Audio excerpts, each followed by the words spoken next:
And another thing that I don't know if I am happy with this is, or this kind of opened my eyes to a huge problem, and this is not gonna be, shouldn't be taken as an offense for anybody, okay?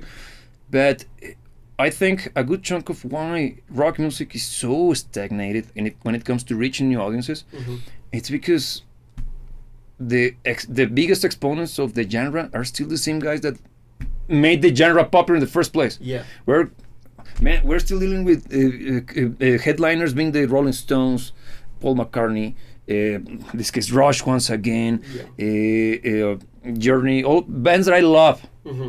But enough, man. Because there are plenty of new acts that could have the chance to continue carrying the torch and would bring new blood into the whole foray. Because a good chunk of people, this is actually, again, anecdotal evidence, of course, but whenever I try to introduce a teenager to rock music, these new generations are raised and they're growing up with phones, man. So for them, the visual element is super important. I'm not saying it shouldn't be, but it is. And when they look up the bands and they see either photos of them at their prime, and then they look up for concerts and they see them being 70-something years old, kind of loses the luster.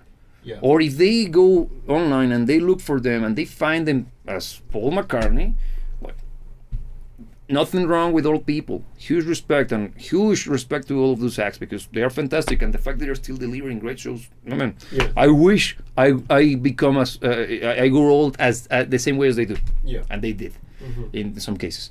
But you need both, man. We need legacy acts, man, and plus the new blood, and we should have them in a similar status. Because how many years for Metallica to reach a point in which it's no longer viable to still be Metallica? Agreed. Or Iron Maiden. No, it's very important the thing about knowing when, and I think being able to deliver on the same way is one of the main factors here. Because let's say Iron Maiden is hitting stages and they deliver as well as always. Yeah, fantastic. So nothing to say about that.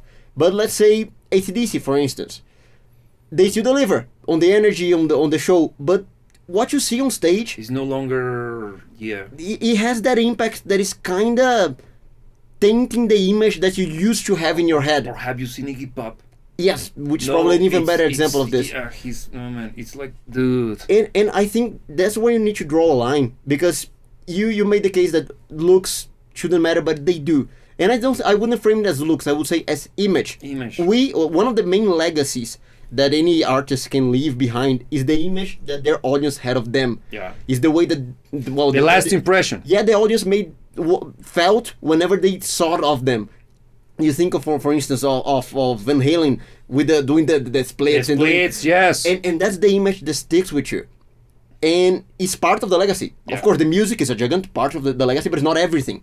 That image is also attached to it. Yeah, because it's through the image that you create this mythological idea or the concept in your head of them being larger than life. Exactly. So if you start to think the image, eventually that's going to kind of slip onto the music as well, the way that you perceive the whole. Because even as an adult, I consciously can see that a good chunk of my impressions are just juvenile fantasies, right? Just you projecting yourself on the shoes of those guys, and because you want it to be like those badasses, and of course you create this bigger image in your head, but still you want that to somewhat be preserved to a certain degree, because you understand that you have to grow old, and everybody does.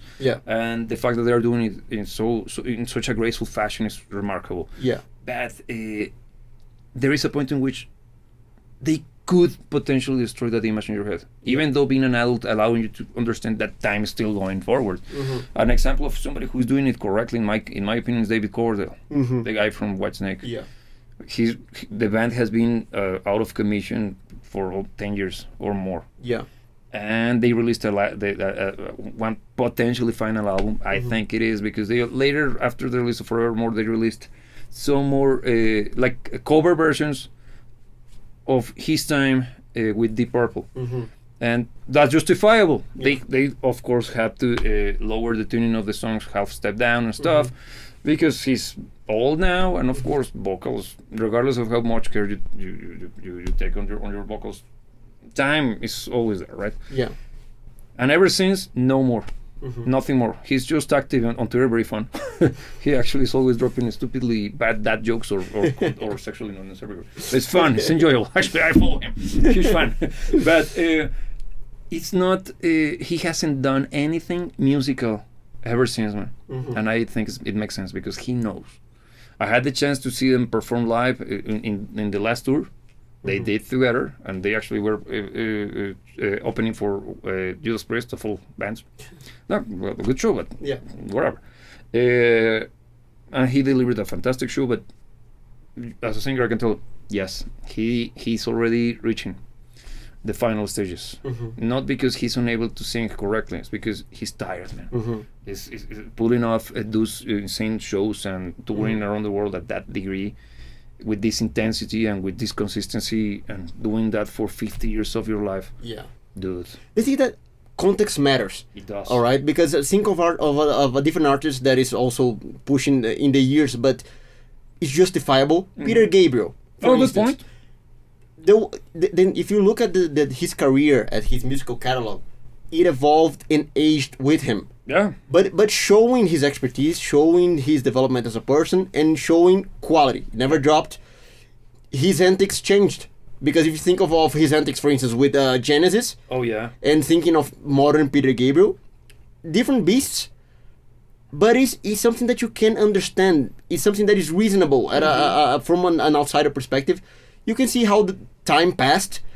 And he still delivered music that was great, that was him. But in accord to the point that he was in his life, agreed, and his age as well. Yeah. Also, Sting comes to mind. Oh, good pick as well, because both of them are, of course, older people, but they are far from being old, if that makes sense to you. Yeah. Because they still have the spirit in them, and they are producing music that is pretty much a reflection of who they are now in life. Yeah. And it's very important as well as an artist. Yeah.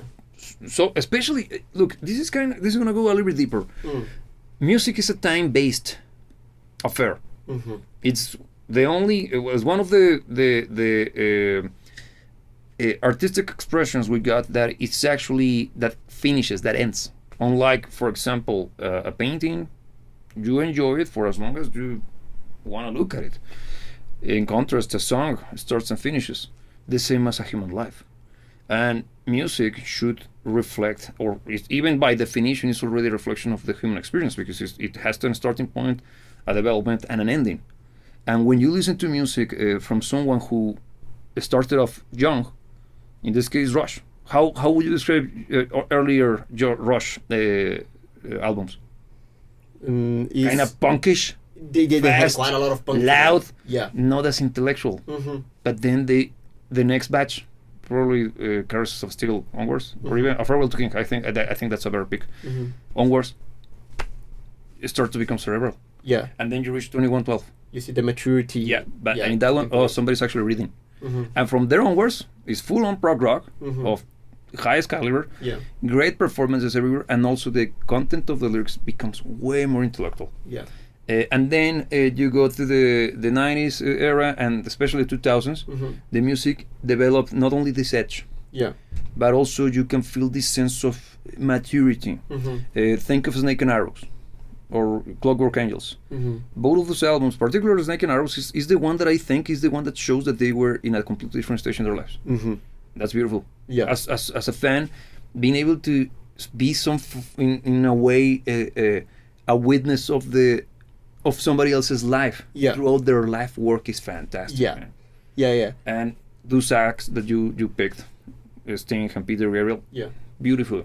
Yeah, because I think what does it for the fan is seeing a reasonable correlation in between the passage of time and how you see that passage of time manifested in the production, in the work of your artist. Or because in a way it also reflects the way your life is developing, man. Yes. Because you grow up with them in a way, right? Yeah. And when you are younger and you discover them, which I'm going to use myself as an example, when I discovered all of these bands that we mentioned, they were already in this Snake and Arrows era, like early 2000s. I was a kid, and when I discovered them, they were already in a completely different position in their lives, and totally contrasting with mine. They were already finishing off the race when I was not even started, and even at that point of my life, I could see how profound this is from the audience perspective. And I can't imagine how impactful it is for someone who actually grew up with them. Oh, yes. Imagine someone who discovered Rush when they were just a bunch of kids. Yeah. And growing up with them, of course, the emotional attachment is gigantic. Yeah. It's not just the memories, man. The music has to have a way bigger meaning than it is for me. 100%. Incredible, right? Yeah. Stuff like when you stop to think about it, damn. I can see why they defend them with, not Rush in this particular aspect, but all of the old guard defense. The cherished acts from before. Because, well, they were there. Yeah. They truly were there. Unlike us, we're kind of a tourist in that regard if you look at it. And I'm not considering myself a lesser of a fan. I'm just trying to recognize the seniority of from this perspective. Yeah, of course, because someone who saw the entire process by their side happening, it's of course that there are extra layers of attachment to what the band means than simply enjoying their music. Totally, man. Yeah. Totally.